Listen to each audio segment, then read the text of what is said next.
Okay, this looks thick, but the writing on it is really big, so don't get nervous. I'm just really, yeah, you're gonna have to, so I'm just very thankful, first of all, to be speaking to you. I know you could be doing a lot of other things today, but here you are. And that tells me I'm with the right people. So I just want to compliment you on being here today. So I'm Pat Raisbeck, and I'm just going to launch in here. As I've studied what is happening, I keep asking, why weren't we taught this in school? I'm going to tell you, you weren't taught this because if you knew who you are, the corporate elite would not now be ruling. You are actually a shareholder in Canada Inc. Yes, Canada is a corporation, and the great news is you are shareholders. People of common sense, that's us, would never have gotten us to the place we are in now. So let me tell you how the Canadian government committed a coup d'etat against the rightful owners of this land we call Canada. A coup d'etat is the sudden overthrow of a government by a small group of persons, right? And that would be meaning that we are actually supposed to be the government. Sorry for the sound, you guys. I love this country. I'm the one with tears in my eyes when we sing "O Canada," many times, believing we are the true north, strong and free. I've personally lived a really good life in Canada, but I've seen that this isn't the case for everyone, and I'm always looking for ways to make this better. So I'm here to talk about the powershift.ca. It's a legal solution to the many issues we are facing in Canada. It will sound political, but it isn't. It is an effective legal change in the way we conduct business in this nation. International corporations run the government right now. Our party system, left, right, blue, green, red, and rainbow, has been infiltrated by globalists that don't have the best interests of Canadian citizens at heart. So in my opinion, there is no good political party solution at this time. You may not agree with me, but if you think our Canadian political system has had better days, which I do, then it is time to change from an adversarial system that pits us against each other to a mature, honest, accountable, transparent system. I'm here to tell you the solution is not political. It's a legal transaction. We all want to see people in government with heart, people like we are, but instead we have people in government counting on our weakest characteristics as human beings. I'm going to say this a couple of times. Our power shift to freedom is the antivirus against worldwide COVID-19 tyranny and the New World Order reset by our governments. It's a legal solution that takes 5 minutes of your time because Nicole Lebrasseur put 12 years of studying and a number of strategic court cases in action to find the way into the legal vulnerabilities of the Corporation of Canada, Inc. To get our legal solution, we have to see this system for what it is. I'm so thankful for Nicole's work and foresight. Everyone is scrambling now to deal with our charter rights and freedoms. Nicole has created a simple way forward using our collective rights given to us by the UN in 1960. More on that in a bit. I'm so thankful for the lawsuits that are being brought against the government. We need to look ahead though, if we don't want to be in court fighting for our rights continually, ad nauseum. To get the protections we are looking for today and for our children and grandchildren, we have to see the system as it is. We can't correct the system without seeing it for what it really is. It is manipulated by corporate lawyers and politicians for their interests and not ours. And honestly, it has been that way since very early in our history. Remember, I said I love Canada, and I've always been proud to be Canadian. And this turn of events that we've been experiencing over the last few years has made me really dig. So let me just say that even written into the charter, they say this: the interests of society must always be balanced against the interests of individuals to see if limits on individual rights can be justified. I'm going to say that again.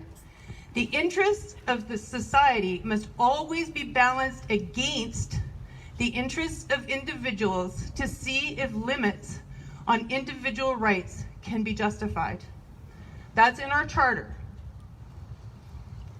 So they looked ahead to being able to limit our charter rights. Charter rights are individual rights. It's good to fight for them, and we need to fight for them today. But it will be a great day for Canada when a system is in place that protects those rights in Canada, a system that protects true justice in Canada. To do that, we need to focus on collective rights, and I'll explain why. We need to focus on forcing the government to prove that there is an emergency, because that is how they are changing society. They're filling it with fear and irrational behavior and overriding our personal rights because of that, because they need to take care of us. Makes me so mad. To get our legal solution, we have to see the system for what it is. I'm going to tell you about 3 legal binding, and it's not going to take long, 3 legally binding agreements made internationally. The reason you need to know these is to understand how we've been deceived in so many ways and for so many years, and to see the necessity for the legal solutions we are calling for. In the Statute of Westminster, 1931, Canada was given independence from Britain. Just given, it was a gift. At that time, Canadian citizens should have been consulted on their constitution, what it should say, and what type of governance they would want. The government at that time said we weren't ready. You can find this and so much more in an ebook called Power Shift to Freedom Lawful Political Guide. It's available for download. You just sign up at the Power Shift email list in that vehicle to get it. The gray vehicle, we've got an email list, and it's marked very clearly, the Power Shift. In 1960, this is a really good one, the United Nations started working actively to help decolonize nations. This was the Declaration on Granting of Independence to Colonial Countries and Peoples, also known as the Declaration of Decolonization. It proclaimed the necessity of bringing colonialism in all its forms and manifestations to a speedy and unconditional end, and declares that all people have a right to self-determination. Self-determination is the mechanism where we choose our government style, and so much more is in that. It's awesome stuff. But you didn't learn that in school, did you? That was 1960. I was in school. Why didn't they start teaching us then about what we needed to be to have our own style of government, or what we wanted? An honest government would have educated the people about different styles of government, like direct democracy, and another one that we're talking about we call it the policy democracy. With this declaration, most sovereign independent countries became owned by the citizens and Indigenous people born in those countries. The varying systems of government that existed as corporations all around the world were now supposed to manage what is owned by the people in the best interest of the people, and not for the corporations. Yet it has become common that without full disclosure and consent of the people, governments worldwide are handing over 50% plus control of countries' assets. This means that the interests of the international corporations and globalization are being placed above the rights and best interests of the collective citizens and Indigenous people who are the rightful owners or shareholders of our respective countries, right, from that UN declaration. So then the political party that controls the government-style corporation also controls all the assets owned by the collective citizens and Indigenous people. And that is true around the world. We are not for the UN, but we sure like this law that Canada and most nations signed on to. Let's call it a fatal flaw. They think they're smart.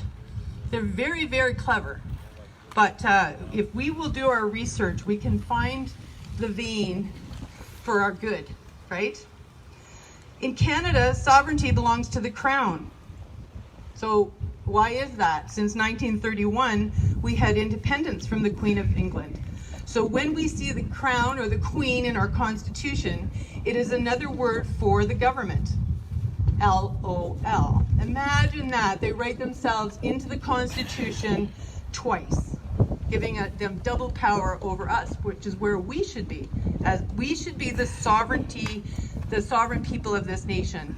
But sovereignty right now belongs to the Crown, the federal and provincial governments, as they have never given us those rights, and the rights they actually did give us can be taken away any second.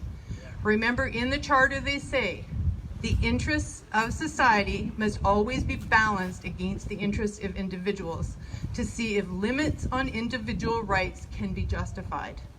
So all they have to do is shift the society a little bit, fill us with fear, do something like that, and we will actually, you know what's interesting is we will actually ask them to please take away our rights in favor of this society. And so that's what they did. So I just want to remind you again, all of that information is in the Power Shift to Freedom Lawful Political Guide, and it can be found online. You can sign up for it in the email thing, or sorry, I'm not saying it from here. You noticed how that just clicked off. So you can sign up for an email download, or you can go to powershift.ca resources, or you can find it on Canadian powershift.ca/resources. And there you can actually donate and receive a copy there. But we'll give you a free one if you'll sign up for the email. So that's what they did. And then they get us to vote and keep us moving along like those dancers. That's a powerful picture of where they're wanting us to go. Just keep moving with the music. Just keep believing what we're saying. And you'll end up in that kind of a condition, right? So anyways, we can have it all back legally. Can you say that with me? I like that, Dorothy. Can you say that with me? We can have it all back legally. All legally. Thank you. Again, I'm going to say our Power Shift to Freedom is the antivirus against worldwide COVID-19 tyranny and the New World Order reset by our governments. And actually, this vehicle that has been developed is actually being looked at and adopted in a number of countries around the world right now, because we're all in the same position. The government, the corporations of the world are trying to come in and steal all of our freedom. So this is the system that we're going to try and bring in. Okay, and honestly, it takes all the people. There's nobody trying to organize an overthrow of the government. We believe in government. Okay, but we believe in just government and government that has heart. So in Canada, we had a professor, Von Lyon, and he was a professor of political science at Trent University. And this is a quote: "Shortly after Canada's new Constitution Act of 1982 was presented to the people, studies on what people thought about it started. The general consensus, 83% of Canadians, through some studies, was that people want who they elect to represent them." Well, wouldn't that be a novel idea, hey? They want them to be represented in their parliaments rather than following a party's direction. People then and now think that this change in how they are represented would improve the quality of their government. As a result, this is what the political parties did. They doubled down on messaging that they work for the people who elect them. Now, almost 40 years later, their consistent actions prove this couldn't be further from the truth, unquote. Now, that messaging worked as far as I'm concerned. In my young adult life, I thought that MPs served the voters. And you'll even hear it now. Well, they work for us. They work for us, because that was their messaging for 40 years. And it's not true. So if we want to bring change to our own democracy, our ability to self-determine and self-govern, we will have to do it for ourselves, for our children and grandchildren. We will have to be involved. We, the Power Shift, can't make this any easier. Easy got us to the place we are in now. Letting others do it for us got us here. What we need is called veto power, or final decision-making power. The simple way to say that is that we, as a collective, say no, and the government listens. When we as the collective say this is what we want, we get it. As I've explained to you, this was stolen by our government, and it's high time we call them on it. They think we will be satisfied to continue voting on their menu selections. They promise filet mignon, but deliver absolute crap. I think we agree, right? Yeah. It's time to shift the power of final decision-making authority from the politically elite to the collective citizens and Indigenous people of Canada, the rightful owners and shareholders of this country that we were born to or have become natural citizens of, and who hold the final decision-making authority in order to protect the assets of our country and the resources within them. You are richer and more powerful than you think. They do not want you to know this information, and this is solid information.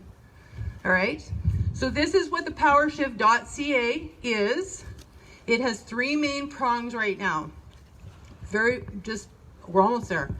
Legally unite as one. No matter which movement you are with, the powershift.ca is the only legal solution with a predetermined outcome that does not depend on government involvement for success, that basically works through the justice system. This is legally uniting the people of Canada while they work with other movements and support other events. Through signing the Citizens' Convention of Consent, you are uniting with everyone else who signs in wanting your collective right to hold governments accountable. This action will then be used in the Supreme Court while you remain anonymous to obtain your collective rights through a constitutional amendment. No government involvement, no lobbying, just you uniting and acting for your rights. Another prong is the malfeasance tort lawsuit, and I'm not going to go into a lot of detail, but it is a stellar court case that actually Nicola Brasser did all the work on. She's had counsel, but she has put it together, and it basically, let me just read what I said, a way for us to get injunctions, which we are positioning so that as soon as one is successful, many will be filed. We can represent ourselves or get a lawyer.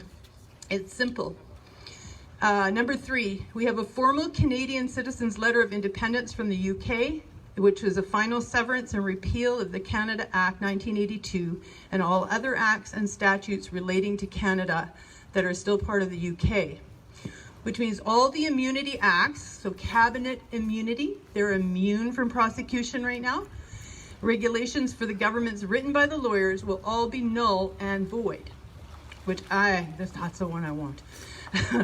So just to say, we do have a way forward using policy democracy. We would want to just layer in what we would call riding association. So every riding in Canada, you vote in it wouldn't be a handful, it would be a body of informed citizens, people who are, that know their stuff.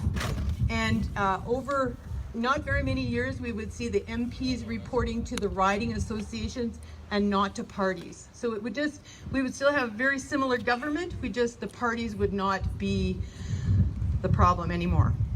So in my opinion, it's a pretty awesome plan, and what it takes to do it is to get 5 minutes per person, per Canadian citizen, 15 years old and up, 5 minutes to sign these documents to get solid legal change. So there are some of us giving our lives for this, and if you want to get involved with it, talk to me, or you can email us through the powershift.ca. You've seen how hard it is to get the truth out to our communities. We need to break down the wall of deception that has allowed us to be prosperous slaves, but slaves nevertheless. LOL, what will history have to say about you and about us? Did we rise to the occasion, or were we beat by our weakness? I'm betting on Canadians. I say we rise.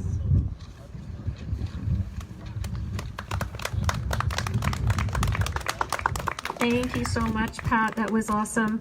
Lots of good information. I'd like to encourage everybody to head up to Sahali. We are doing the rally for Sahali. As you all know, in Kamloops, we are very geographically challenged to do large marches and things. So you guys can drive up. We will be meeting in the Tumbleweeds Park, or by Tumbleweeds Toys in the Sahali Mall parking lot. And we will start doing some demonstrations up there for the remainder of the hour. And Glenn and I will be available for consult if anybody wants to talk to us about anything. Pat will be available through email, and just sign up with her. Dorothy will be up there with Action for Canada and Vaccine Choice, so make sure if you have any questions you get a hold of her while we're up there, and hope to see you all there. Do you have anything to add, Glenn? All right, guys, be safe driving up there and stay warm, and we'll see you all soon.